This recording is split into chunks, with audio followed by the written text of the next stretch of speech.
Bom dia, boa tarde, boa noite pessoal, mais um vídeo do Virando as Páginas. Guarde aqui essa passagem rapidinha, uma frase rápida. O justo viverá pela fé.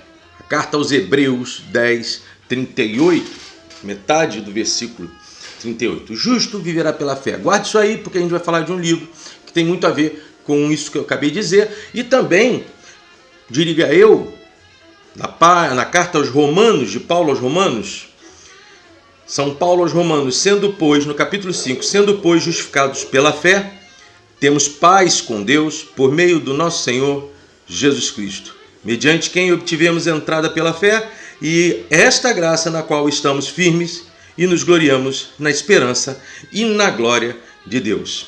Bom, rapidinho, por que eu estou trazendo estes dois textos? Porque eles são muito importantes para o livro que a gente vai ler hoje. Robinson Crusoe, Daniel Defoe.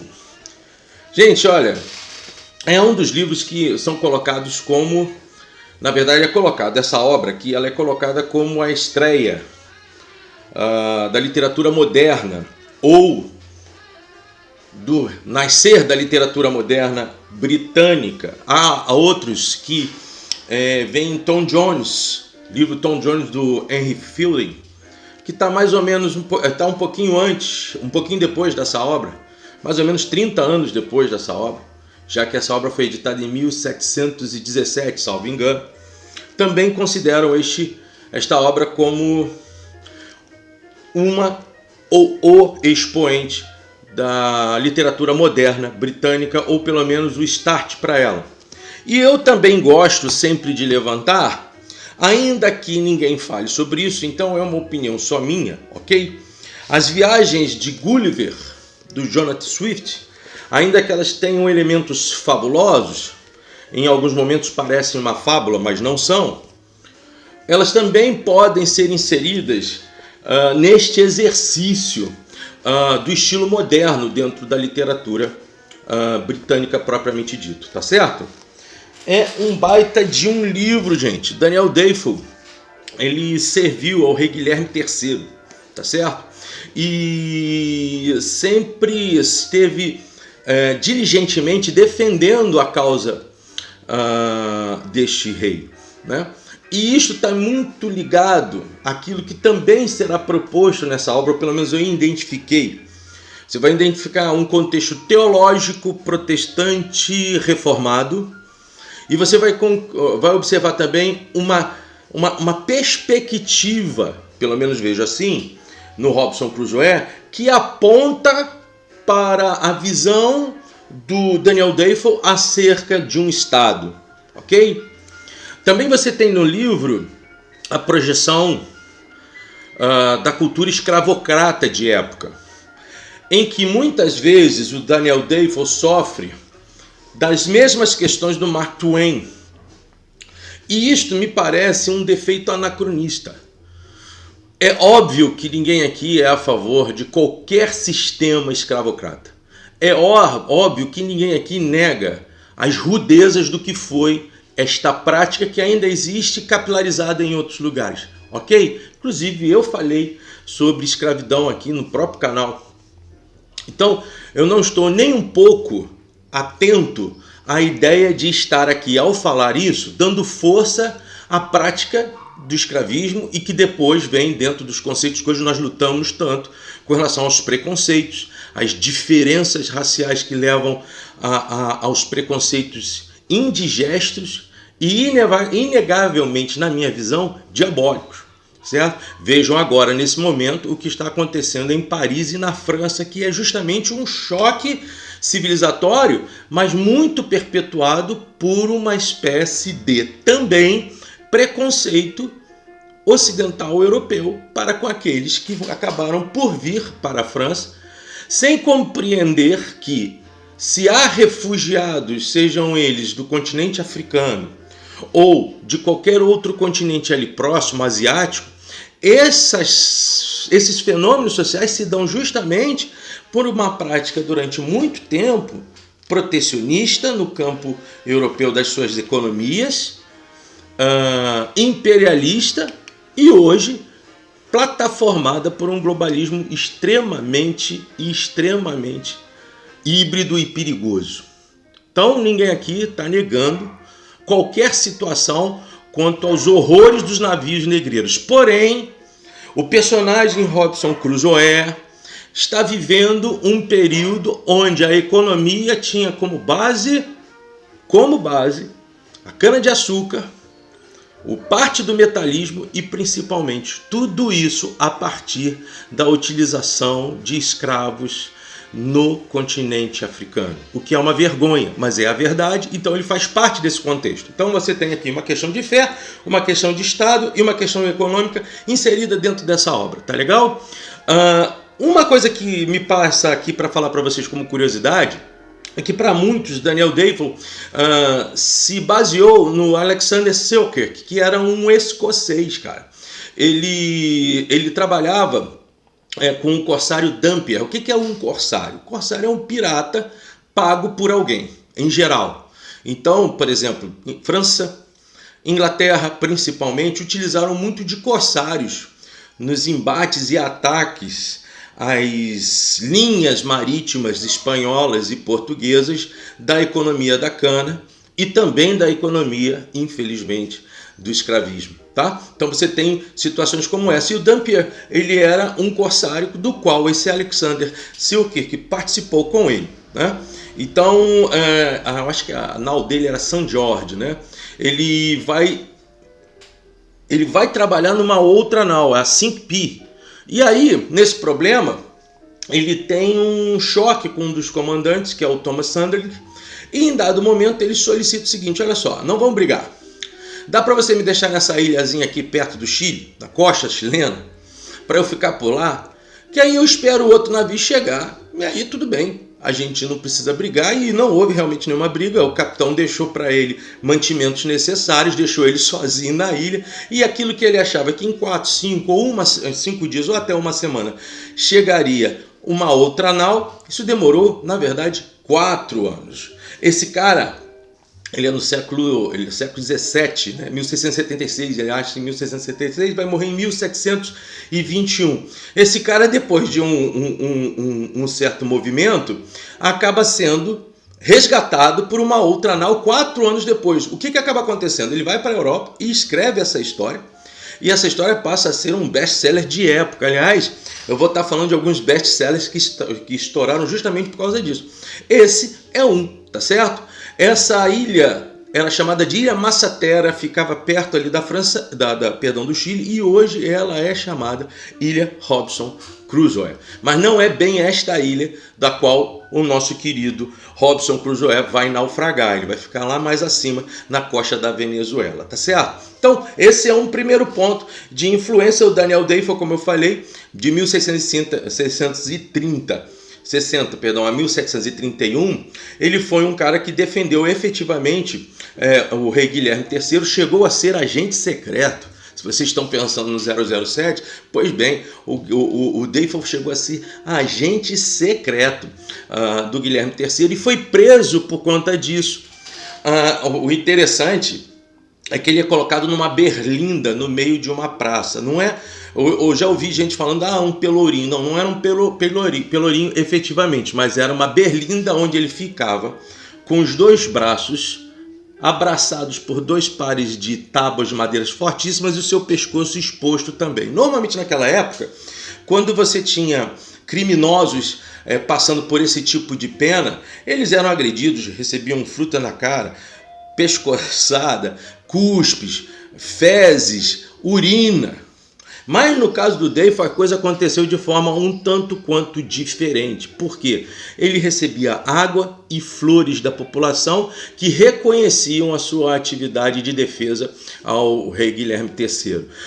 Essa obra do Defoe, que foi feita em 1719, ela só vai ocorrer depois que ele, já com 52, 53 anos, desiste dessa guerra estruturante de narrativas políticas e passa a escrever para jornais, passa a escrever para tabloides e também passa a escrever obras como esta. Não tem só esta, tem outras tantas grandes obras, a gente vai ficar mais proposto e guardado nesse livro. Esse aqui é o livro completo. Outro dia meu irmão estava mostrando um livro que para mim é melhor ainda.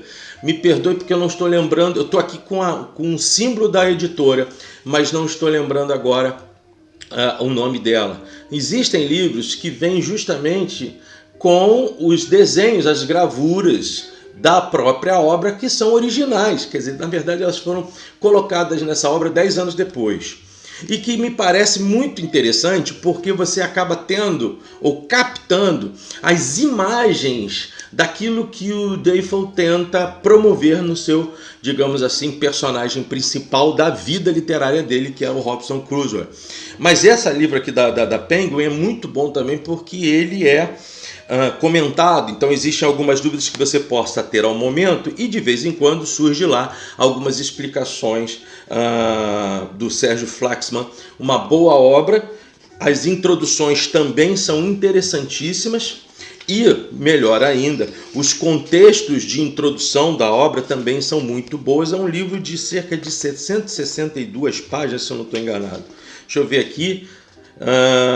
Exatamente. Depois entra numa cronologia a partir da página 403, mas a média da obra é essa aí. O canal que eu venho dando muita ênfase com vocês, o Domínio Público do Jaime, ele tem essa obra narrada. Quem quiser ouvir a narrativa dessa obra, você procura o canal Domínio Público do Jaime, que você vai gostar muito, inclusive eu ouvi. Mas só que este vídeo está baseado numa minimização do texto, tá? Então, o texto é diretivo, é bom, é completo, no sentido de informar muito daquilo que está aqui dentro, porém, existem outras situações neste livro que vão aflorar a você algumas questões mais interessantes. Lembrando também, para que a gente não esqueça, filmes são colocados sobre esta obra. Você vai ter vários filmes. Se você colocar aí no YouTube o Robinson Crusoe, você vai ter filme da década de 50, década de 70, década de 80. Porém, eles contam o miolo do processo da obra, sem necessariamente permear, visitar toda a estrutura da obra.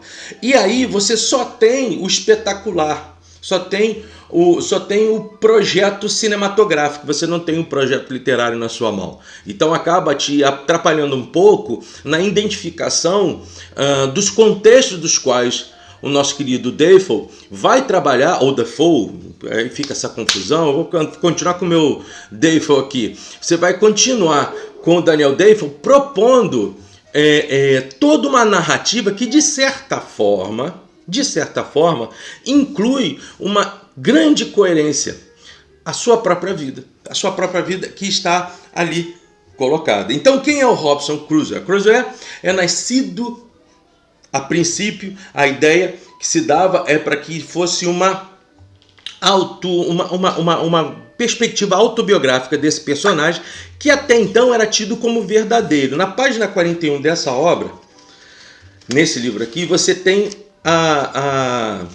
o título da obra. E olha só o tamanho do título da obra: A Vida e as Estranhas e Surpreendentes Aventuras de Robinson Crusoe, de York, que é onde ele nasceu, marujo, aquilo que ele se tornou, que viveu 28 anos, presta atenção, viveu 28 anos sozinho numa ilha deserta na costa da América, perto da embocadura do grande rio Orinoco, tendo sido lançado à costa por um naufrágio no qual morreram todos os homens, menos ele, com um relato de como foi, afinal, estranhamente salvo por próprios piratas, escritos pelo próprio Londres, e aí vem aqui a data. É interessante porque o Defoe queria dar uma veracidade ao tema a partir de um ente que ele estava criando, mas que para os leitores deveria ser um ente existente. Então, aqui você já entende logo, isso aqui é o título inteiro. Deixa eu mostrar aqui para vocês. Tá dando para ver aqui? Ó? Isso aqui é o título inteiro, ok? Dá para vocês a órbita de como o Defoe vai começar a construir o seu Robinson Crusoe, que, como eu falei, nasceu em 1632 na cidade de York, era o mais novo de 3 filhos, um tinha morrido em uma batalha, em uma guerra, e o segundo tinha simplesmente sumido, e aí ficou só ele, filho de um empregado de origem alemã, na cidade de York, riquíssimo, e a sua mãe, tá certo? Então, em dado momento, ele se promete também as aventuras, o pai o ouve, vou até colocar isso aqui para você, a gente vai estar dando uma lida, sobre choques já de eras, né, entre ele e o seu pai, e os traumas que pai e mãe dele tinham por terem já perdido 2 filhos nessa história toda, né? O que acontece? Você está aqui num século XVIII, que é um século de grandes transformações. O que precede a este século, 2 séculos antes, é a invenção da imprensa propriamente dita, a consolidação de rupturas internas à cristandade de época, ao catolicismo, com o surgimento da Reforma Protestante em 1517, 31 de outubro de 1517, o nosso querido Lutero. Daí eu ter lido aqueles 2 textos, ter indicado um tema para vocês e ter lido um texto na carta de Paulo aos Romanos, onde o justo viverá pela fé, retirando das mãos da igreja propriamente dita a atribuição de salvação através de atitudes meramente humanas, como por exemplo o pagamento de indulgências fazia parte desse processo. O próprio Deifel era um protestante de terceiro vento, né? Porque a Reforma Protestante se dá em 1517, esse livro que ele vai fazer praticamente 200 anos depois, e entre aquilo que foi Lutero e depois o calvinismo, nesse cara aqui, ó, em João Calvino, vai preceder 150 anos ao próximo tratado do nosso querido Deifel. Então você passa aqui por uma reelementação do calvinismo, a transformação em práticas do puritanismo e as estruturas que, é claro, dentro do contexto teológico vão ser debatidas, principalmente aquilo que sempre seguiu a igreja, qual seja uma luta entre predestinação, Deus escolhe, ou livre-arbítrio, a humanidade escolhe. Isso vai acontecer num debate lá atrás ainda, como a cristandade no seu início, entre Santo Agostinho e Pelágio, e depois, no período da Reforma, você tem os embates principalmente do grupo calvinista, capitaneado por João Calvino, o francês João Calvino, e Armínio, cada um pensando de forma diferente. Calvino mais próximo à ideia agostiniana e Armínio mais próximo, se é que eu posso dizer assim. Existem outras fluências aqui que eu não vou estar mergulhando para explicar isso para vocês, mas Armínio tendo sim alguma influência maior de Pelágio, tá certo? Bom, esse cara, ele acaba então sendo obrigado a prometer ao pai dele que ele não os deixaria, porque há uma discussão plácida mesmo, na página 45, 46, que é o debate justamente entre o seu pai e o Robson quanto à possibilidade dele não sair de forma nenhuma da sua casa para singrar aventuras nos mares. Ele disse: tive 2 irmãos mais velhos, sendo o terceiro filho da família e sem formação em nenhum ofício, desde muito cedo minha cabeça começou a se encher de pensamentos errantes. Meu pai, isso vai estar sempre no texto do autor, tá? Do personagem. Ele sempre se acha errante. A gente vai falar um pouquinho sobre isso já. Meu pai, que era muito idoso, deu-me a devida quantidade de instrução, até onde geralmente chegava a formação de casa numa escola gratuita de província e me destinava ao direito. Mas a mim não me satisfaria nada menos do que seguir para o mar, tá? Meu pai, homem sábio e grave, deu-me sérios e excelentes conselhos em oposição ao que antevia como meu destino.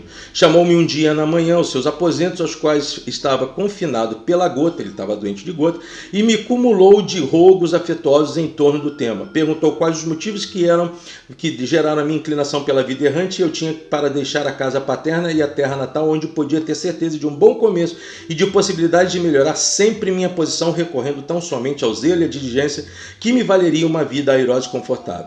Bom, papo é que o pai vai trazer a ele vários valores para a permanência dele, além de, claro, o medo, tanto de pai como de mãe, de que também perdessem o seu terceiro filho. Há uma espécie de promessa do Robson Crusoe em relação a isso, e esta promessa acaba levando ele a trair o seu próprio pai, e quando com 18 anos, recebendo o convite de um amigo que era filho de um comandante. Eles juntos acabam singrando uma aventura, que fazem 2 viagens. No meio de uma dessas viagens há uma tempestade, ele se atemoriza e o capitão, ao ver o medo dele, depois de aportado, diz para ele o seguinte: olha, meu filho, se você fez uma promessa ao seu pai e você não a cumpriu, este teu medo mostra que claramente você não é feito para os mares. Volta para sua casa e reconduz a sua vida.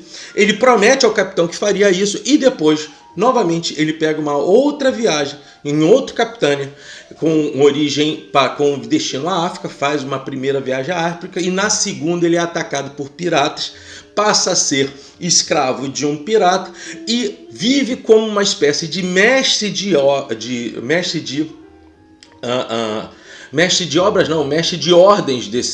desse capitão, desse corsário, desse pirata, que acaba gostando dele. Em dado momento, ele e um amigo acabam tendo que fazer um trabalho de pesca. Agora eu não me lembro exatamente qual é. Tá ele, este amigo e mais uma pessoa. E em dado momento ele se levanta, porque ele já tinha vontade também de fugir do pirata. Ele se levanta e consegue atingir um dos tripulantes do barco, e o outro, que eu acho que é o Xisto, daqui a pouco eu vou lembrar o nome dele, acaba ficando com ele durante um tempo.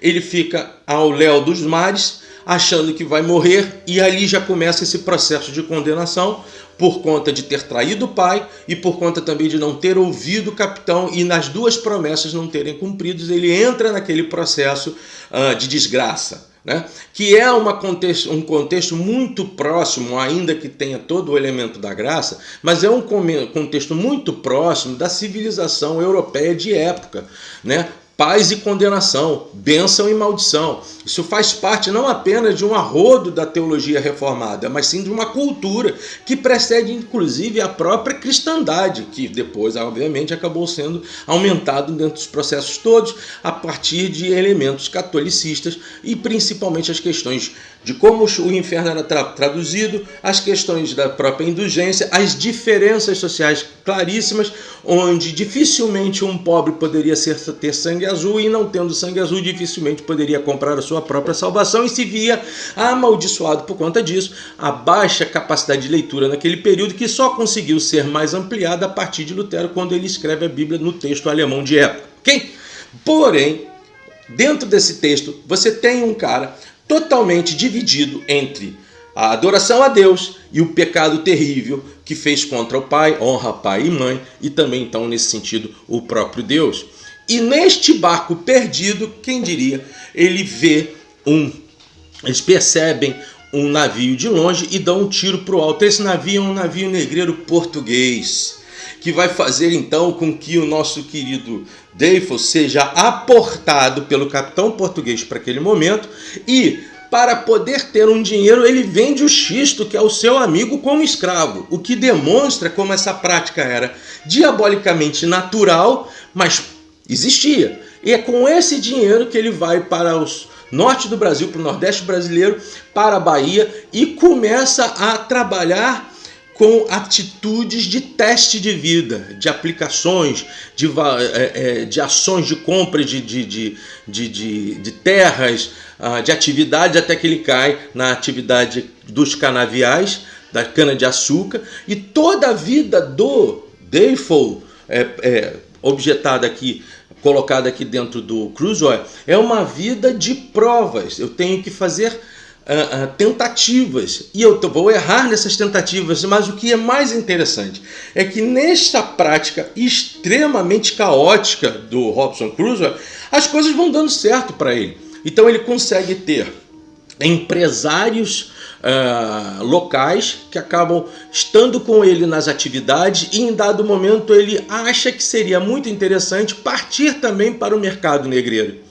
E aí ele, talvez, nesse sentido, e gente, olha, eu estou falando isso não com elogio, estou falando isso inclusive com muita dor. Uma perspectiva que ele acaba tendo no Brasil, do ciclo de negócios. Ele tem a cana-de-açúcar, ele tem o escravo, ele consegue comprar escravos, vende escravos, também poderia ter escravos para si só, para trabalharem nas suas haciendas canavieiras. Tá bom? Armando, isso é direitinho, isso é legal? Não, cara, eu não estou falando nada disso, eu só estou trazendo o contexto da obra. porque isso será também importante para quando ele vier a naufragar, porque é justamente no adquirir desse navio, ele já tinha dinheiro, e de uma tripulação inteira, é que ele se vê em mais um naufrágio. E desta vez o naufrágio joga ele perto dessa ilha, lá na saída do Orinoco, lá em cima na Venezuela, e nesse naufrágio ele se vê sozinho. Ele é o único que sobrevive a todo o processo de naufrágio que ali está, tá certo? Então ele se vê só diante de uma ilha inabitada, a princípio, diante de um contexto de medo e de condenação, e que ele precisa sobreviver dentro dessa ilha. E é aí que nós temos algumas situações interessantes a serem indicadas sobre uma outra obra literária que eu vou trazer aqui para o canal já já. E essa outra obra é essa aqui, olha. Hans Staden, Duas Viagens ao Brasil. As pessoas já tinham... Hans Staden, perdão. Duas Viagens ao Brasil. O meu irmão já tinha me dado um toque sobre esse livro. E eu com o tempo eu acabei conseguindo e nunca o li, mas logo, li de certa forma algumas sínteses da obra, mas o Hans Staden é um alemão, rapaz. Quando o Brasil, lembrando, não posso esquecer de falar isso para você, o Brasil é colônia portuguesa naquela época. Existe a colônia espanhola em toda a América do Sul e América Central e também na América do Norte, e existe a colonização dos Estados Unidos completamente diferente dos Estados Unidos que você conhece aí. Você tinha só uma metade dos Estados Unidos, porque o Velho Oeste ainda não tinha sido colonizado pelos britânicos como eles queriam. Então você tem aqui todo um processo de colonização, ainda a herança do metalismo e depois do mercantilismo. Tudo isso vivendo junto ao mesmo tempo, porque uma coisa não morre porque a outra surge, elas se misturam, pelo menos eu penso assim. E você tem então Hans Staden, que precede, obviamente, a história do Crusoe, porque ele vem, a ideia é o seguinte, ele vem para o Brasil, no meio de uma guerra entre tupiniquins e tupinambás. Se eu estou enganado, os tupiniquins a favor dos portugueses e os tupinambás a favor dos franceses. E em dado momento ele cai na mão dos índios tupinambás. Gente, é interessantíssimo porque não cai somente ele, cai ele e mais duas pessoas. E os tupinambás eram índios com a prática antropofágica, tá certo? O que há de interessante nisso?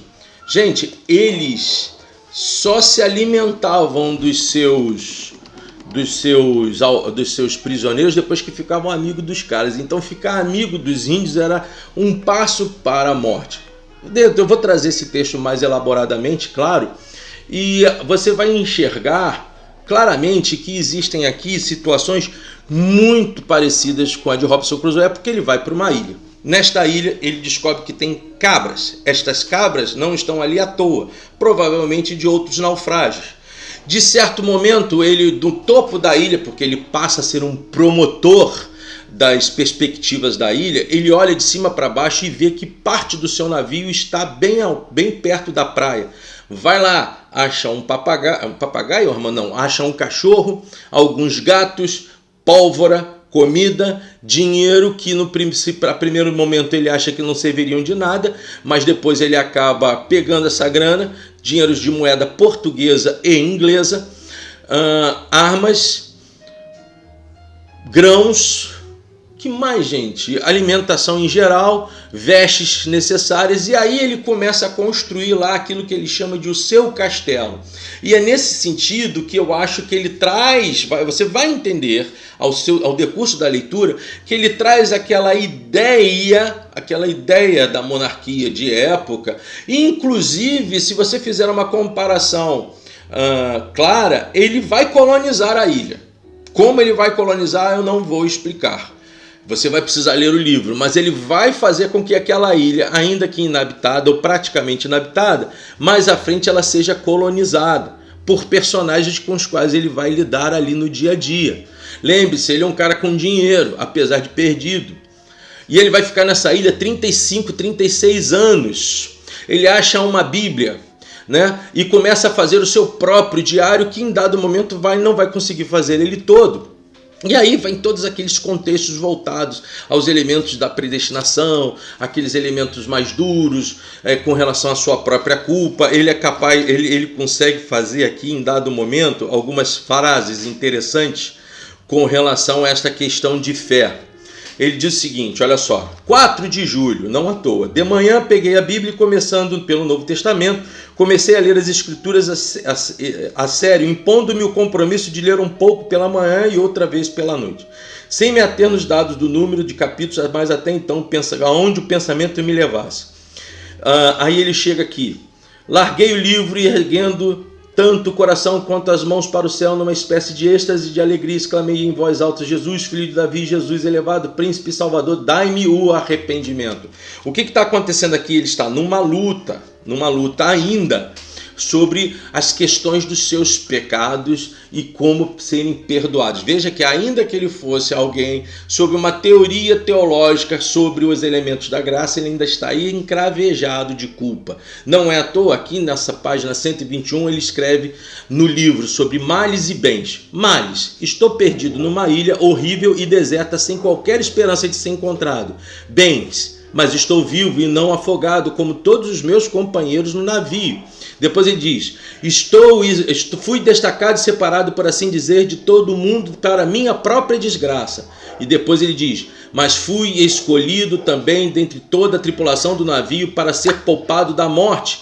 E aquele que por milagre me salvou da morte pode ainda me livrar da condição presente. Estou isolado da humanidade, um solitário banido do convívio humano, mas não passo fome, nem estou morrendo em nenhum lugar deserto, sem nada que me sustente. Ou seja, não tenho roupas para me cobrir completamente, mas estou num clima quente, onde se tivesse roupas quase nunca usaria. Fato é que ele fica doente, e essa doença faz com que ele se remeta a muitos pensamentos parecidos com esse, tá ok?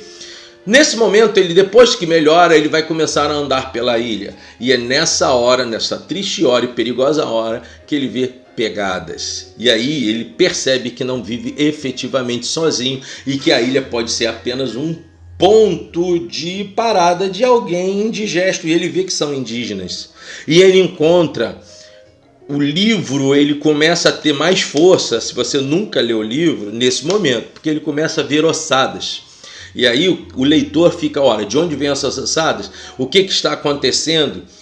E, num dado momento, certa feita, do cume da ilha, ele percebe que chega uma turba de índios em 3 canoas, com 2 prisioneiros, onde ele percebe que um já é morto imediatamente, daí o diálogo com esse livro, e ele vai para salvar o segundo preso. Este segundo preso é um cara que vai ser chamado de Sexta-feira. Ele o livra dos índios que estavam prendendo esse rapaz, que também era um indígena. O Sexta-feira é o diálogo interessantíssimo entre o europeu e o Novo Mundo, entre a cristandade e as perspectivas indígenas sobre a vida. Esses diálogos, eles são diálogos efetivamente importantes. Tem um aqui que vai falar sobre algo que até hoje se discute aqui, se conversa sobre se Deus é bom porque fez o mal, etc, etc. Mas que efetivamente nos constrange a entender o seguinte: até que ponto nós não rompemos o mau diálogo pela conversa ávida dos seus sentimentos e certezas, sejam elas de fé ou de vida, e chegar a uma síntese que dê saúde a um lado quanto ao outro. Porque o Sexta-feira vai ser amigo dele, mas em todo momento ele se coloca como o amo de Sexta-feira. Vai demorar que essas etapas sejam quebradas.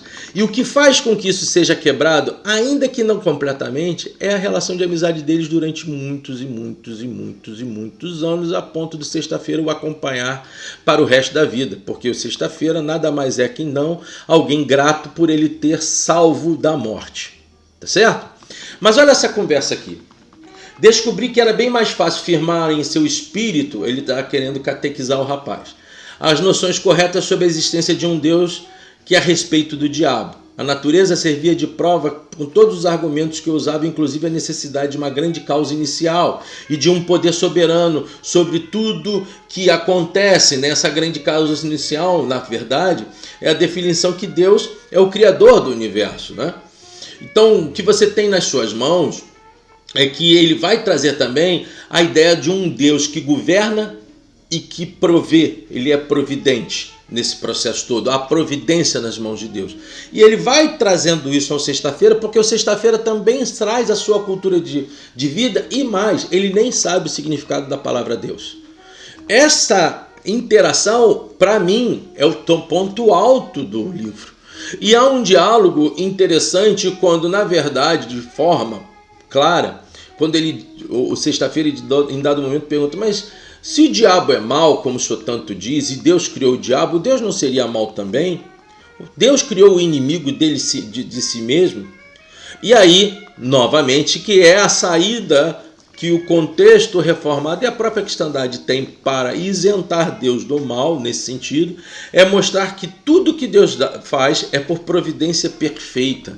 Então, tudo aquilo que nós percebemos como mal faz parte de um projeto de Deus pensando o bem maior, né? O Calvino, ele dizia que a providência divina é o governo ativo de Deus sobre todas as coisas e vai se estender em tudo que foi criado. Deus definitivamente controla, rege, vai sustentar, preservar e move cada evento segundo a sua sabedoria. O objetivo dele, então, é que tudo que é existente, tudo que é verdadeiro, passa por um objeto de uma resposta à primeira ordem de Deus com relação às coisas, né? Então, Deus não é um ser que observa passivamente esse processo. Porém, na cabeça do Sexta-feira, e é claramente factual que isso possa acontecer, ele pergunta em dado momento, ora, se o diabo é bom, é mau, por que Deus não mata o diabo?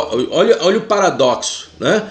De Deus que é bom matar o diabo que é ruim e matar não ser bom, porque o próprio Robson Crusoe havia falado para o Sexta-feira que isso não seria muito bom. O fato é que logo depois surgem outras pessoas, entre eles um espanhol que vai ficar muito amigo do Robson Crusoe e de um capitão inglês mais à frente que tem um motim e o Robson Crusoe consegue salvar esse capitão também e faz um pacto com ele. Primeiro, que os amotinados continuassem na ilha e não fossem levados ao navio para que eles não fossem condenados à morte e que desse a eles a opção de vida. Segundo, ele vai olhar para os amotinados dizendo a eles que qualquer ação deles dentro da ilha, eles sofreriam as suas consequências. O capitão acaba por aceitar. Depois ele pede ao capitão que ele pudesse voltar com ele para a Europa. O capitão também aceita. Ele deixa esse grupo na ilha e vai para a Europa 35 anos depois. Mas não é disso que eu quero dizer a primeiro momento. É o contexto de que há um paradoxo de que os europeus também são selvagens. E os selvagens, não necessariamente sendo europeus, também encontram paz e perfeição em suas atitudes. É o contraste de que mostra, e aí tem tudo a ver com uma ideia reformada daquilo que se chama de total depravação do homem. Então, nesse sentido, todos, de uma forma ou de outra, estão perecidos, pautados pela maldade, tá certo? Bom, é uma obra extremosamente interessante. O resto dela eu não vou contar, porque senão vai estragar tudo isso. Prometo a vocês trazer o Hans Stander e espero que vocês estejam comigo durante um bom tempo agora desse ano. Como eu sempre digo, supere-se, aprenda mais, ler é bom, virando as páginas. Um grande abraço, gente. Desculpe porque o dia a dia tá complicado, mas estamos aí todos nós juntos. Até lá, até logo.